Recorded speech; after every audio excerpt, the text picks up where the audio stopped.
Are the dustiest, the winds are the gustiest, the gates are the rustiest, the pies are the crustiest, the songs the lustiest, the friends the trustiest, way back home.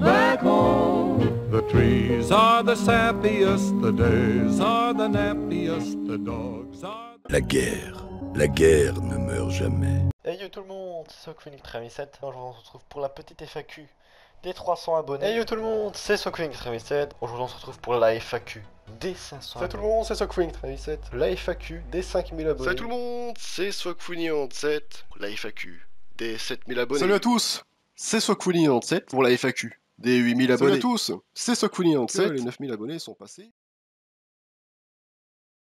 Salut à tous, c'est Socphoenix 37. Et comme vous l'avez vu au titre et la miniature, aujourd'hui on se retrouve pour une vidéo assez particulière, la FAQ des 10 000 abonnés. Vous avez été nombreux et nombreuses à poser vos questions dans le post dans l'onglet communauté de ma chaîne YouTube, et je vous en remercie. Et sans plus tarder, commençons par la première question de cette FAQ. La question de Post-Apo. Félicitations, merci à toi. Où tu te vois dans 5 ans, 10 ans? Quel projet pour la chaîne? Dans 5 ans, dans 10 ans? En 2029 ou en 2034? Ça fait loin, c'est très loin et très lointain, je n'ai pas de boule de cristal en ma possession, je ne connais pas le futur. Mais à mon humble avis, je serai probablement, dans 5 ans, c'est certain, soit à Montréal, soit à Toronto, car j'ai pour projet d'y habiter dans très peu de temps. Dans 10 ans, je ne sais pas, en 2034, peut-être, car j'ai pour projet d'habiter un peu partout, d'avoir des résidences un peu partout. Dans le monde, je serai probablement au Japon, en tout cas pour l'instant. Après le Québec, j'ai très envie d'emménager au Japon, du côté de Osaka, dans une belle maison, et pendant 5 ans, plus ou moins, peut-être un peu plus si vraiment ça me plaît énormément. Les projets pour la chaîne YouTube, j'en ai pas vraiment. En tout cas, pour l'instant, je n'ai pas trop d'idées de ce que je pourrais faire. Pour la chaîne YouTube, une vidéo, un énorme projet, pour l'instant, non. Coût budgétaire, pas du tout.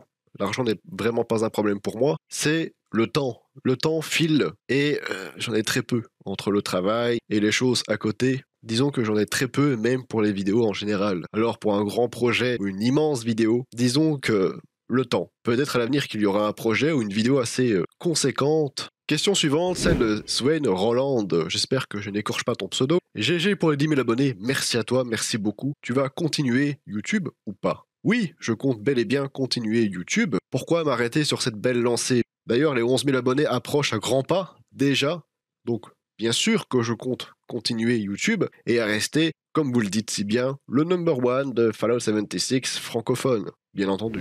Question suivante, celle de Kevin Tepèche. Ce pseudo me fera toujours autant rire. Tu vas faire des feats avec d'autres youtubeurs? GG mec, pour les 10 000 abos, tu mérites grave. Merci à toi Kevin Tepèche, et pour la question, pourquoi pas d'autres feats avec d'autres youtubeurs, sachant que j'en ai déjà fait avec Cypher du Chaos, et plus récemment avec Mademoiselle Sakura Wars Play. Sa chaîne sera en description, n'hésitez pas à aller faire un tour, si vous êtes passionné de camp, sa chaîne devrait fortement vous plaire. D'autres vidéastes, d'autres youtubeurs, à part ceux que je vous ai précédemment cités, si j'en découvre, oui, car pour l'instant, hormis des vidéastes youtubeurs anglophones Fallout 76, je n'en vois aucun d'autre. Alors des feats éventuellement avec d'autres vidéastes sur d'autres jeux, pourquoi pas. Mais dans la sphère de Fallout 76, non. Question suivante, celle de Paria. J'imagine que c'est cela. Alors déjà, histoire d'être original, félicitations pour les 10 000. Avec un jeu comme Fallout 76, et en français, on n'est pas loin du tour de force. J'en profite pour te remercier pour toutes tes vidéos. C'est toujours ludique et très bien expliqué. D'ailleurs, tu pourras dire à Sakura que ces vidéos sont super intéressantes également. Eh ben, merci à toi Paria. Je lui remettrai tes félicitations également. Pour le coup, ma question est plus pour l'homme que le joueur. Oh, on a 20 ans d'écart. Et à ton âge, je bossais en usine. Pas scolaire et BTS seulement à 40 ans. Du coup, je suis impressionné par ton parcours. Pouvoir vivre de tes rentes aussi jeune et projeter une éventuelle retraite à 30 ans, il faut le faire. Bref, comment es-tu arrivé à cette vie de rentier, partagée entre les US, l'Europe et bientôt le Québec? Après, si c'est trop personnel, je comprendrai. À bientôt. L'FAQ est faite pour ça, pour poser des questions, même si c'est un peu personnel, il est bon d'y répondre aussi. J'ai fait le même parcours que la plupart d'entre vous, j'imagine, l'école, le diplôme, le choix du chemin aussi, plus dans l'univers du business, du commerce. Pour ma part, ça a toujours été cela qui m'a toujours attiré. J'ai travaillé un petit temps en tant que comptable, mais j'ai été vite déçu de la société dans laquelle je travaillais en tant que comptable et de la pression sur les chiffres à rente chaque semaine. et je voulais simplement être libre financièrement, d'une part, et de deux, ne pas avoir quelqu'un qui me donne des ordres. Alors voici donc pourquoi j'ai décidé de démissionner moi-même et dans le même temps fonder une société immobilière, car étant certes très jeune, j'avais compris que l'immobilier est un domaine très lucratif. Après, il y a eu, et cela pendant que je travaillais, et même encore avant, lorsque j'étais étudiant, la bourse, que je continue toujours, j'ai toujours des dividendes qui tombent chaque mois, AXA, Total, Coca-Cola et j'en passe. Les crypto-monnaies, à l'époque où le Bitcoin était à son apogée également, ainsi que le TH et les autres altcoins. Il fut un temps où j'étais aussi dans les NFT. Et la motivation de la réussite, de faire mieux que tout le monde. Cet esprit de leader m'a permis d'être là où je suis aujourd'hui. Beaucoup de temps sacrifié, beaucoup de choses aussi sacrifiées. Oui, la santé mentale ainsi que physique en a pris un coup durant toutes ces années de labeur. Mais à l'heure d'aujourd'hui, je suis plutôt satisfait, plutôt content du chemin parcouru et de la situation dans laquelle je suis. Je ne suis pas du tout à plaindre. Il est également bon à rappeler qu'il n'y a pas de sous-métier. Chacun travaille dans ce qu'il peut travailler et à chacun sa passion et surtout à chacun son chemin. J'espère que j'ai pu répondre correctement à ta question. Question suivante, celle de Super Loulou 95 ou 95. Félicitations à toi, au grand membre de la meilleure faction, l'Enclave donc. Continue de proposer des contenus. Merci à toi Super Loulou. Une question, toi qui es depuis la bêta, que penses-tu de l'évolution de Fallout, ce jeu qui nous énerve à cause des bugs, mais qu'on adore? La sortie de la bêta, à l'époque, il fallait jouer à 1h du matin. La sortie même du jeu, en 2018, fut catastrophique. Il y avait des bugs de partout, pas mal de bugs très ennuyants qui ont gâché les quêtes de nombreux d'entre nous. Aujourd'hui, en 2024, oui, Fallout 76 s'est bien amélioré. Certains bugs ont été patchés, d'autres sont toujours là depuis la bêta. Les développeurs travaillent dessus, font plus ou moins du bon travail. Le contenu est très long à arriver. Celui-ci est terminé en 1 semaine ou 2 semaines grand maximum et il faut attendre des mois avant d'en avoir du nouveau. Donc en globalité, oui, Fallout 76 s'est bel et bien amélioré depuis l'année 2018, c'est vrai. Mais il y a encore beaucoup de travail à réaliser sur ce jeu, pour les développeurs. Question suivante, celle de Toadward. Voilà, Toadward en personne, congratulations, superviseur. Merci à toi, Toadward. Question, où en es-tu dans ta vie? Tes projets restent-ils les mêmes? Actuellement dans ma vie, je me porte super bien. Il n'y a absolument aucun problème dans ma vie jusqu'à présent, je l'espère. Hein, je touche du bois, ou de la peau de singe, comme diraient certains. Je suis toujours à mon prime, si je puis dire, en termes professionnels. Mes projets restent-ils les mêmes? Bien sûr qu'ils restent les mêmes. J'ai toujours pour projet d'habiter, comme je l'ai dit précédemment, au Québec, Montréal, Toronto, et par après au Japon. Question suivante, celle de RKD 07627. 10 000, un grand palier, en effet. Avec quel logiciel fais-tu tes montages et miniatures? Je réalise mes montages avec Sony Vegas. J'ai dû regarder quelques tutos pour m'en servir, chipoter quelquefois certaines fonctionnalités. Aujourd'hui, je maîtrise assez bien le sujet.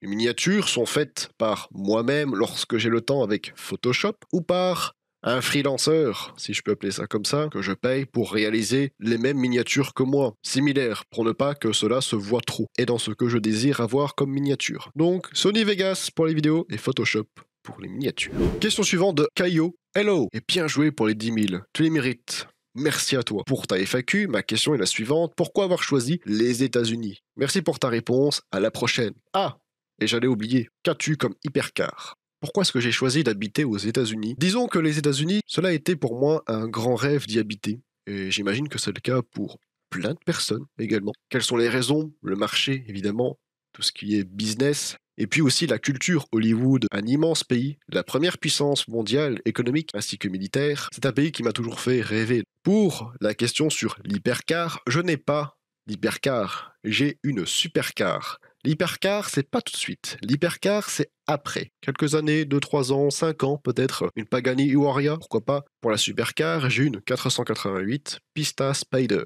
Un joli bolide qui me fait avoir des sensations sur la route plus qu'incroyables. Pour les passionnés de ce genre de véhicule, n'hésitez pas dans les commentaires à me dire quelle est votre supercar ou hypercar favorite. Question suivante, celle de Kotor. Bravo, c'était sûr que tu allais atteindre les 10K avec une aussi bonne qualité de contenu. Merci à toi Kotor. Ma question est, qu'as-tu pensé de ton travail de prof aux États-Unis? C'était enrichissant? Disons que j'ai donné cours comme je donnerais cours dans n'importe quel pays. Alors oui, c'était très enrichissant et c'était vraiment une expérience à vivre. Et ce n'est pas donné à tout le monde, ça je le sais. Beaucoup de travail en tout cas. Pour quelqu'un de très anxieux comme moi, c'était pas facile tous les jours, c'est vrai. Et j'en garde un très bon souvenir. Et pourquoi pas réitérer ça au Québec ou au Japon? Question suivante, celle de My Way. Tu comptes rester longtemps sur YouTube? Tant que cela m'est permis, oui. Dès que j'aurai atteint un certain âge, à savoir dans 6 ans, lorsque j'aurai 30 ans, il est fort probable que j'arrête YouTube ainsi que les jeux vidéo, car personnellement, et cela ne tient qu'à moi, les jeux vidéo à cet âge-là, pour moi, ça sera terminé. Évidemment, je ne parle que de moi. Vous, si vous désirez jouer à 30, 40, 50 ans, 60 ans, c'est vous, et ça ne regarde que vous. Donc oui, je compte rester encore un moment sur YouTube. Question suivante, celle de Zod Kawa. Gros GG, continue, lâche pas les vidéos. Merci à toi. Quel est ton Fallout préféré et pourquoi? Et aussi, quelle est ton armure préférée, tout Fallout confondu? Mon Fallout favori, c'est Fallout New Vegas. Et mon armure favorite, c'est celle de l'Enclave, Tesla. Question suivante, celle de Fabien Courbet. Salut GG pour les 10 000 abonnés. Merci à toi Fabien. Et que penses-tu de Fallout 4? Fallout 4 est pour moi un jeu moins bien que le 3, moins bien que New Vegas. En tout cas, bien meilleur que Fallout 76. Les dialogues sont un peu pauvres, c'est-à-dire que nous avons le choix entre soit de répondre toujours d'accord, soit faire que du sarcasme, soit poser des questions ou être en désaccord. Il n'y a pas vraiment de grand dialogue ou de choix, en tout cas de réponse, comme pour les précédents opus. L'histoire est bien, plusieurs factions, plusieurs fins différentes. Maintenant, avec l'upgrade ainsi que les mods, ça peut faire une chouette aventure. Cela dit, ça reste court. Heureusement qu'il y a les DLC. Et je recommande à tous ceux qui ne l'ont pas fait. Question suivante, celle de Spaghetti. Félicitations, tu le mérites. Merci à toi. Une question que je me suis toujours posée, puisque tu vis aux USA, je suppose que tu es bilingue. Alors pourquoi avoir choisi le français pour ta chaîne plutôt que l'anglais? Avant d'habiter aux États-Unis, j'habitais en Belgique. Ma chaîne YouTube a commencé plus réellement lorsque j'avais 18 ans. Je n'avais pas pour projet, encore à cet âge-là, d'habiter aux États-Unis. J'ai donc commencé ma chaîne YouTube en français. Et cela aurait été assez compliqué de switcher de langue, comme ça, du jour au lendemain. Mais ça reste une bonne idée, c'est vrai, pourquoi pas une chaîne secondaire en anglais. Question suivante, celle de Ghoul 860. Félicitations, est-ce que tu as toujours pour projet de visiter le camp des abonnés? Oui. J'ai toujours projet de visiter vos camps et même vos abris. D'ailleurs, Sakura Warsplay compte le faire également. Alors abonnez-vous à sa chaîne YouTube et elle visitera vos camps. Et pourquoi pas aussi vos abris. Deuxième question de ta part, quel est votre avis sur l'évolution de la série Fallout? Et quelles sont vos attentes pour le prochain titre de la franchise? Pour ma part, l'évolution de la série Fallout s'annonce pas trop mal. Hein. Peut-être l'écorcheur pour la saison 2, à voir. Hein. J'ai vraiment très hâte de voir les prochains épisodes de la saison 2. Et quelles sont vos attentes pour le prochain titre de la franchise? Pour Fallout 5, celui-ci se passera bien évidemment aux États-Unis, nous le savons. Un Fallout en solo. Je ne veux plus de Fallout en multijoueur. Ultimate Bubule, gros GG pour les 10 000 abonnés. Merci Ultimate. Voici ma question. Pourquoi ta chaîne s'appelle Swagfully97? Pourquoi ce pseudo a-t-il une signification particulière? Le pseudo, l'origine du pseudo de Swagfully97 provient de Call of Duty, du meilleur d'entre eux, Call of Duty Black Ops 2. Dans ce jeu multijoueur, j'ai rencontré un joueur portant ce pseudo. Il y avait une team. J'ai donc créé mon pseudo pour participer à cette team. 97, pourquoi 97? Souvenez-vous, pour ceux qui connaissent Dragon Ball, Bulma dans son dos avait un 97. J'ai d'ores et déjà réfléchi à changer aussi de pseudo pour la chaîne YouTube. Pourquoi pas? Cela pourrait se faire également. Question suivante, celle de Kalorki. Salut, félicitations pour les 10K. Merci Kalorki. Attention, ma question spoil. La fin de la série Fallout. Bouchez-vous les oreilles pour ceux qui ne l'auraient pas vu. Penses-tu que dans la saison 2 de la série Fallout, les Lucy, Maximus et la Ghoul vont aller au Lucky 38? Ah, ce serait énorme, hein. Juste de voir la ville de New Vegas, de savoir qu'est-ce qui s'est passé, puisque la série se passe après les événements du jeu Fallout New Vegas. Donc, quelle fin est canon? Nous verrons bien cela. Le Lucky 38, forcément, nous le verrons. Est-ce que celui-ci va jouer un rôle dans la série, dans la saison 2? Je ne sais pas, je l'espère. Et à mon humble avis, je pense qu'ils ne feront pas l'oubli. Il y a intérêt pour eux qui n'oublient pas le Lucky 38. Question suivante, celle de Bob Matt.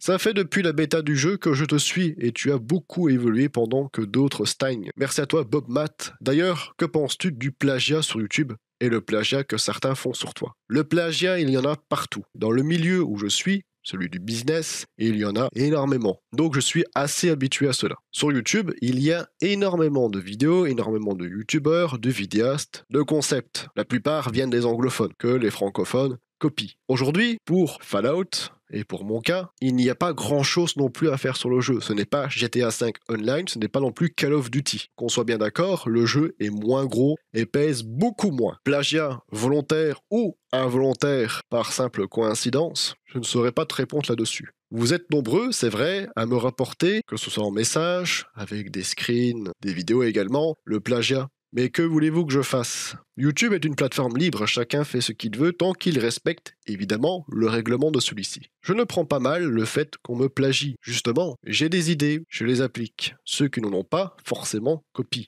Oui, comme dans la vraie vie. Je suis plutôt flatté de cela. Je n'en veux à personne et je ne me fâche pas pour cela. Au contraire, cela veut dire que j'ai de bonnes idées et que je fais de bonnes vidéos pour que celles-ci soient copiées. Cela dit, j'invite les concernés, que ce soit envers d'autres vidéastes ou envers moi, à se remettre en question, à prendre un bloc-notes, à réfléchir à des idées et à réfléchir à vos propres concepts. Car cela se remarque et pas qu'un peu. Bien que cela ne me dérange guère, comme j'ai pu le dire, cela reste bien pathétique.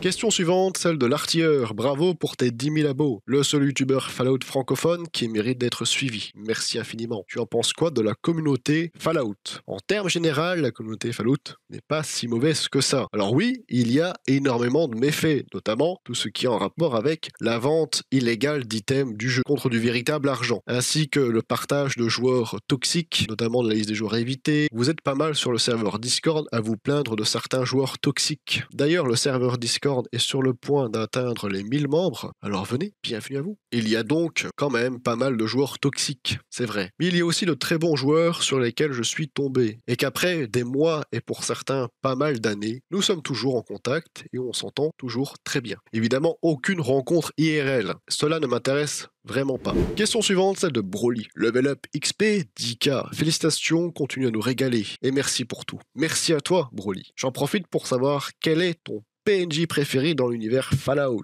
À bientôt dans les appalaches. Alors, je ne vais pas être très original, certes, mais mon PNJ préféré, si je peux appeler ça un PNJ, c'est bel et bien le président Eden. À savoir le président de la meilleure faction de toute la licence. C'est logique. C'est donc la fin de cette FAQ. Vous avez été nombreux et nombreuses à poser vos questions. Je vous remercie du fond du cœur. S'il vous en reste, n'hésitez pas à les poser dans l'espace commentaire de cette FAQ. Je répondrai à toutes vos questions avec grand plaisir et honnêteté. Merci également à tous ceux et toutes celles qui m'ont félicité pour le palier des 10 000 abonnés. Merci à vous. Merci à vous toutes et tous. En route pour les 11 000 déjà, pratiquement on va dire. Et lançons-nous donc sur le chemin des 20 000 abonnés. Nous avons encore de la trotte, mais cela s'annonce faisable. Likez, commentez pour que je puisse avoir vos avis dans les commentaires. N'hésitez pas si vous avez encore des questions. Dans la description, vous retrouvez donc mon Discord. Bientôt les 1000 membres, alors vous êtes les bienvenus, rejoignez-le en masse. Si vous avez besoin d'aide, des questions, ou tout simplement si vous cherchez des joueurs avec qui jouer. Ma chaîne Twitch et ma chaîne secondaire, abonnez-vous à ma chaîne YouTube si cela n'est toujours pas fait. Et comme d'habitude, je vous dis bye tout le monde, et merci à vous toutes et tous pour ce palier des 10 000 abonnés. Bye tout le monde.